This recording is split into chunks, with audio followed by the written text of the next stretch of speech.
32 साल का एक व्यक्ति जो मौत का सच जानना चाहता था, मौत के बाद की सच्चाई का पता लगाना चाहता था। अदृश्य लोगों की पहेली बूझना उसका पेशा था, लेकिन खुद उसकी ही मौत एक पहेली बन गई। आइए आज बात करते हैं गौरव तिवारी की रहस्यमयी मौत की।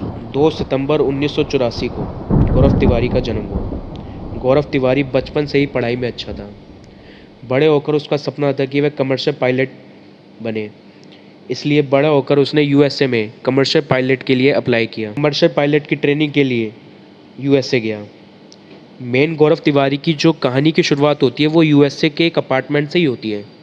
तो आइए जानते हैं उसकी कहानी। जब वह कमर्शियल पायलट की ट्रेनिंग के लिए यूएसए गया तो यूएसए में रहने के लिए उसने एक किराए पर अपार्टमेंट लिया।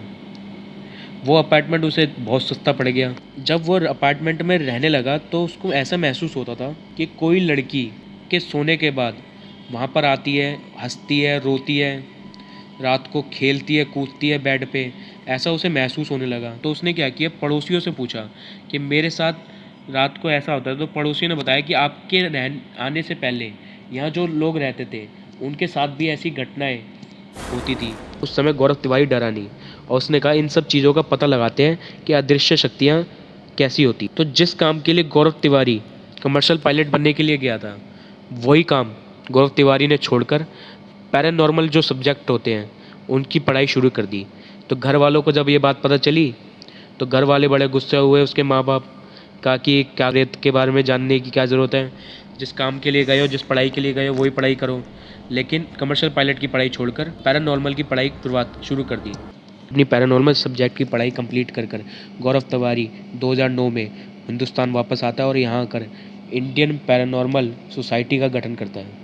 उसके बाद देश और दुनिया के करीब 6000 हॉन्टेड लोकेशंस की वह जांच करता है और धीरे धीरे उसे पब्लिसिटी मिलती है, फेम मिलता है, बहुत नाम होता है।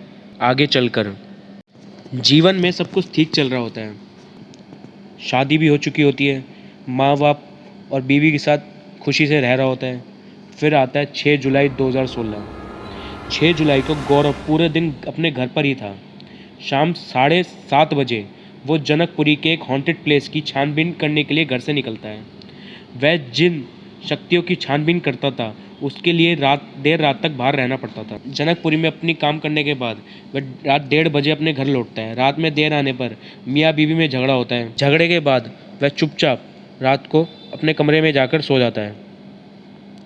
अगले दिन 7 जुलाई वो उठता है, नाश्ता करता है, अपने लैपटॉप पर मेल चेक करता है। इसके बाद वह उठकर बाथरूम जाता है।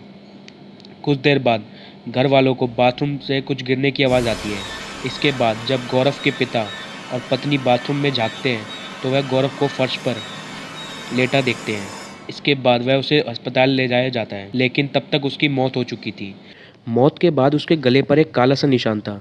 ये काला निशान किस चीज़ का था यह आज तक रहस्य बना हुआ है। गौरव की मौत के बाद गौरव की बीवी ने पुलिस को एक अजीब बात बताई। उसने कहा कि गौरव ने मरने से कुछ दिन पहले कहा था कि कुछ नेगेटिव ताकतें उसे मरने के लिए मजबूर कर रही है। लेकिन बीवी को तब लगा कि ज़्यादा काम की वजह से वो डिप्रेशन में है, इसलिए उस समय उसने इस बात को अनदेखा कर दिया। इस केस में पुलिस का कहना यह है कि गौरव ने खुदकुशी की, लेकिन खुदकुशी का तो कोई मोटिव था ही नहीं। तो क्यों उसने खुदकुशी की और ना ही कोई खुदकुशी के ऐसे कोई सबूत मिले, और वो गले पर जो निशान था वो किस चीज़ का था ये आज तक ये बात किसी को नहीं पता। और कुछ लोगों का कहना यह है कि कुछ अदृश्य शक्तियों ने उसको मार दिया। आपको क्या लगता है, क्या गौरव ने खुदकुशी की या भूतों ने उसे मार दिया? कमेंट बॉक्स में ज़रूर बताएं। इसलिए आज तक ये रहस्य बना हुआ है कि गौरव ने खुदकुशी की या उसका मर्डर हुआ। इसी के साथ इस वीडियो को अंत करते हैं। जय हिंद, जय भारत।